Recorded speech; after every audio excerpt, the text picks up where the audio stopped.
নমস্কার বন্ধুরা, welcome to SB sport zone. এই ভিডিওতে আমরা কথা বলবো বেশ কিছু গুরুত্বপূর্ণ আপডেট নিয়ে।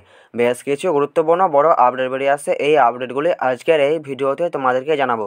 তো আজকের এই ভিডিওতে যে সকল ক্লাবগুলিকে নিয়ে আপডেট বেরিয়ে আসে সেগুলি হলো মোহনবাগান, ইস্টবেঙ্গল এবং মোহামেডান এসসিকে নিয়ে বেশ কয়েকটা গুরুত্বপূর্ণ আপডেট বেরিয়ে আসছে। এছাড়াও আই লিগের ক্লাব রিয়েল কাশ্মীর এফসি এবং আইজল এফসিকে নিয়ে একটা করে আপডেট বেরিয়ে আসছে। তো আজকের এই ভিডিওতে আমরা তোমাদেরকে এই আপডেটগুলি জানাবো। তো চলো বেশি দেরি না করে ভিডিওটা শুরু করা যাক। প্রথমে আমরা যদি কথা বলি মোহনবাগানকে নিয়ে, তো মোহনবাগানকে নিয়ে প্রথম যে আপডেটটা বেরিয়ে আসছে সেটা হলো যে মোহনবাগানের ক্যাপ্টেন সুভাশিস বোস তিনি কলকাতার ডার্বি না হওয়া নিয়ে তিনি একটা বেশ বড় মন্তব্য করেছেন। তিনি বলেছেন যে আমরা কেউই চাই না ডার্বি কলকাতার বাইরে অনুষ্ঠিত হোক, কারণ ঘরের মাঠে এই বিপুল সংখ্যক সমর্থকদের সামনে খেলার সুযোগ কেউই হাতছাড়া করতে চায় না। তো সুভাশিস বোস তিনি ডার্বি নিয়ে এই মন্তব্যটাই করেছেন। মোহনবাগানকে নিয়ে পরবর্তী যে আপডেটটা বেরিয়ে আসছে সেটা হলো যে মোহনবাগানের প্লেয়ার অনিরুদ্ধ থাপা। তো অনিরুদ্ধ থাপাকে নিয়ে যে আপডেটটা বেরিয়ে আসছে সেটা হলো যে তোমরা হয়তো সকলেই জানো যে অনিরুদ্ধ থাপা তিনি মোহনবাগানের অনুশীলনে একটা চোট পেয়েছেন। তো এই আপডেটটা আমি তোমাদেরকে অনেক আগে জানিয়ে দিয়েছি, কিন্তু অনিরুদ্ধ থাপার চোট নিয়ে এখন যে আপডেটটা বেরিয়ে আসছে সেটা হলো যে অনিরুদ্ধ থাপার চোটের জায়গায় এমআরআই রিপোর্ট হয়েছে। তো সেই এমআরআই রিপোর্টে যেটা বেরিয়ে এসেছে সেটা হলো যে অনিরুদ্ধ থাপা তিনি মোটামুটি 15 দিনের মতন মাঠের বাইরে থাকবেন। তার পুরোদমে ফিট হতে মোটামুটি 15 দিনের মতন টাইম লাগবে। তো অনিরুদ্ধ থাপাকে নিয়ে এরকমই আপডেট বেরিয়ে আসছে। তো ডার্বি ম্যাচেও অনিরুদ্ধ থাপা তিনি অ্যাভেলেবেল থাকছেন না।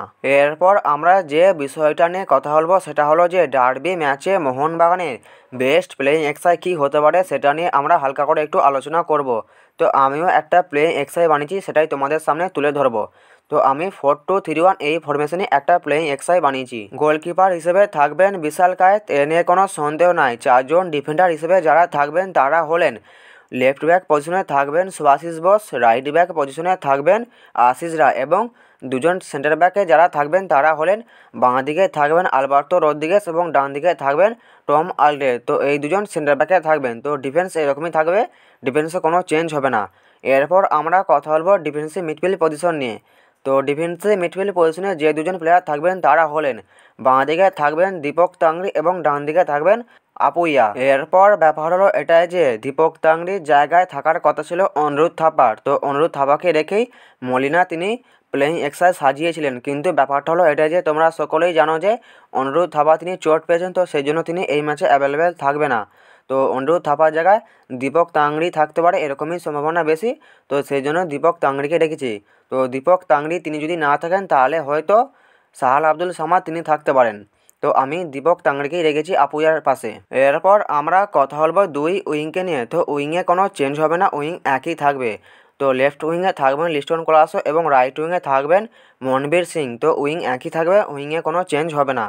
এরপর আমরা কথা বলবো অ্যাটাকিং মিডফিল্ড পজিশন নিয়ে। তো অ্যাটাকিং মিডফিল্ড পজিশনে যে প্লেয়ারটি থাকবেন তিনি হলেন গ্রেগ স্টুয়ার্ট। তো গ্রেগ স্টুয়ার্ট তিনি অ্যাটাকিং মিডফিল্ড পজিশনটা শুরু করবেন, কারণ গ্রেগ স্টুয়ার্ট তিনি এখন পুরোপুরি সুস্থ আছেন, তিনি এখন পুরো ম্যাচ ফিট। তো অ্যাটাকিং মিডফিল্ড পজিশনটা গ্রেগ স্টুয়ার্ট তিনি প্রথম থেকে শুরু করবেন ডার্বি ম্যাচে।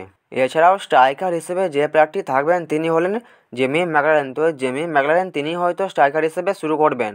আমার মতে জেমির জায়গায় যদি জেসন কামিন্সকে রাখা হয় অনেক ভালো হবে, কিন্তু আমার যেটা মনে হয় যে মোহনবাগানের কোচ হোসে মলিনা তিনি হয়তো ডার্বি ম্যাচে স্ট্রাইকার হিসেবে খেলাবেন জেমি ম্যাকলারেন। তো জেমি ম্যাকলারেনকেই তিনি প্রথম থেকে শুরু করবেন, হয়তো জেসন কামিন্স তিনি সেকেন্ড হাফে নামতে পারেন। যতটা সম্ভব ডার্বি ম্যাচে মোহনবাগানের এরকমই প্লেয়িং এক্সাই হতে পারে। বাকিটা দেখা যাবে ডার্বি ম্যাচের দিন যে মোহনবাগানের কোচ তিনি কেমন প্লেয়িং এক্সাই নামায় ডার্বি ম্যাচের জন্য। এরপর আমরা কথা বলবো ইস্টবেঙ্গল এফসিকে নিয়ে। তো ইস্টবেঙ্গল এফসির বিদেশি প্লেয়ার ক্লেইটন সিলভা তিনি ডার্বি ম্যাচ নিয়ে একটা বেশ বড় মন্তব্য করেছেন। তো সুভাশিস বোস তিনিও যেমন একটা মন্তব্য করেছেন, তেমনই ক্লেইটন সিলভা তিনিও একটা মন্তব্য করেছেন। তিনি বলেছেন যে গুয়াহাটিতে খেলা হওয়াটা লজ্জার ব্যাপার, সমর্থকদের জন্য ম্যাচের দিন পাল্টানো উচিত ছিল। আমাদের ব্রাজিলেও ডার্বি অনুষ্ঠিত হয়, আমরা ভাবতেই পারি না শহরের বাইরে গিয়ে ডার্বি খেলবো। ডার্বিটা বাইরে হওয়াতে সমর্থকদের জন্য এত অল্প সময়ে সেখানে যাওয়াটা খুবই কঠিন। তো ক্লেইটন সিলভা তিনি ডার্বি ম্যাচ প্রসঙ্গে এই মন্তব্যটাই করেছেন। ইস্টবেঙ্গলকে নিয়ে পরবর্তী যে আপডেটটা বেরিয়ে আসে ইস্টবেঙ্গল সমর্থকদের জন্য বেশ একটা খুশির খবর। তো ইস্টবেঙ্গলের নতুন সাইনিং রিচার্ড সেলিস। তো রিচার্ড সেলিস তিনি ডার্বি ম্যাচের দিন ডাইরেক্ট গুয়াহাটিতে চলে আসবেন, তো সেখান থেকে তিনি ইস্টবেঙ্গলের স্কোয়াডে থাকবেন, এরকমই আপডেট বেরিয়ে আসছে। সেলিস হয়তো তিনি সেদিন ডার্বি ম্যাচে প্রথম থেকে শুরু করবেন না, কারণ এসি তাকে প্রথম থেকে নামাবে না কোনো কোচ, হয়তো তিনি সেকেন্ড হাফে কিছুক্ষণের জন্য নামতে পারেন। তো তিনি ডার্বি ম্যাচের দিন ইস্টবেঙ্গলের স্কোয়াডে থাকবেন, এরকমই আপডেট বেরিয়ে আসে রিচার্ড সেলিসকে নিয়ে। ইস্টবেঙ্গল এফসিকে নিয়ে পরবর্তী যে আপডেটটা বেরিয়ে আসছে সেটা হলো যে ইস্টবেঙ্গলের অনুশীলনে যোগ দিলেন বাংলা দলের বাংলার সন্তোষ জয়দী দলের অধিনায়ক চাকু মান্ডি। তো চাকু মান্ডি তিনি ইস্টবেঙ্গলের অনুশীলনে যোগ দিয়েছেন। বাংলার সন্তোষ জয়ী দলের অধিনায়ক চাকু মান্ডি, তো চাকু মান্ডিকে ইস্টবেঙ্গল এফসি তারা সাইন করিয়েছে। তো চাকু মান্ডি তিনি আগামীকাল ইস্টবেঙ্গলের অনুশীলনে যোগ দিয়েছিলেন। এরপর আমরা কথা বলবো মোহামেডান স্পোর্টিং ক্লাবকে নিয়ে। তো মোহামেডান স্পোর্টিং ক্লাবকে নিয়ে প্রথম যে আপডেটটা বেরিয়ে আসছে সেটা হলো যে সিটানো পিনহোর জায়গায় মোহামেডান স্পোর্টিং ক্লাবের সহকারী কোচ হিসেবে এলেন পুষ্পেন্দু কুন্ডু। তো আগামীকাল আমি তোমাদেরকে জানিয়েছিলাম যে মোহামেডান স্পোর্টিং ক্লাবের আরেক কোচ আরেক সহকারী কোচ সিটানো পিনহো তাকে ছেড়ে দিয়েছে মোহামেডান স্পোর্টিং ক্লাব। তো তার জায়গায় এলেন নতুন সহকারী কোচ পুষ্পেন্দু কুন্ডু। দিল্লির এই 44 বছর বয়সী প্রশিক্ষক গত মরশুমে আই লিগের ক্লাব রাজস্থান ইউনাইটেডের প্রধান কোচের দায়িত্বে ছিলেন। মোহামেডান এসিকে নিয়ে পরবর্তী যে আপডেটটা বেরিয়ে আসছে সেটা হলো যে মোহামেডান এসি তারা একজন বিদেশি সেন্টার ফরওয়ার্ডের সঙ্গে কথাবার্তা চালাচ্ছে। প্লেয়ারটির নাম হলো মার্ক অ্যান্দ্রিস হামবক। তো প্লেয়ারটি অস্ট্রেলিয়া দেশের প্লেয়ার। তো এই প্লেয়ারটির সঙ্গে মোহামেডান এসি তারা কথাবার্তা চালাচ্ছে এবং অনেক জায়গা থেকে এরকমও জানানো হচ্ছে যে এই প্লেয়ারটির সঙ্গে মোহামেডান এসির কথাবার্তা অ্যাডভান্স পর্যায়ে চলছে, এরকমই আপডেট বেরিয়ে আসছে। তো প্লেয়ারটির নাম হচ্ছে মার্ক অ্যান্দ্রিস হামবক। তো প্লেয়ারটি অস্ট্রেলিয়া দেশের প্লেয়ার, প্লেয়ারটির বয়স হচ্ছে 30 বছর এবং প্লেয়ারটির মার্কেট ভ্যালু হলো 1.2 করোড়। তো এই প্লেয়ারটির মেন পজিশন হলো সেন্টার ফরওয়ার্ড। তিনি সেন্টার ফরওয়ার্ড ছাড়াও তিনি লেফট উইং এবং সেকেন্ড স্ট্রাইকার হিসেবেও তিনি খেলতে পারেন। তো এই প্লেয়ারটি তিনি বেশ কিছু বড় বড় লিগেও তিনি খেলেছেন, যেমন বান্দেশ লিগা, ওএফবির কাপ এবং ইউরোপা লিগ, লিগা 2, ইউরোপা লিগ কোয়ালিফাই এবং এছাড়াও তিনি বেশ কিছু বড় বড় লিগে খেলেছেন। তো এই প্লেয়ারটি যদি মোহামেডান এসিতে সাইন করেন তো মোহামেডান এসির জন্য একটা মোটামুটি বেশ ভালো সাইনিং হবে, এটা বলা যেতে পারে। তো খুব একটা হাই প্রোফাইল না, তো একটা অ্যাভারেজ টাইপের প্লেয়ার কিন্তু ভালো প্লেয়ার। তো সাইনিংটা হলে বেশ একটা ভালো সাইনিং হবে মোহামেডান এসির জন্য। তো অ্যাডভান্স পর্যায়ে কথাবার্তা চলছে এই প্লেয়ারটির সঙ্গে।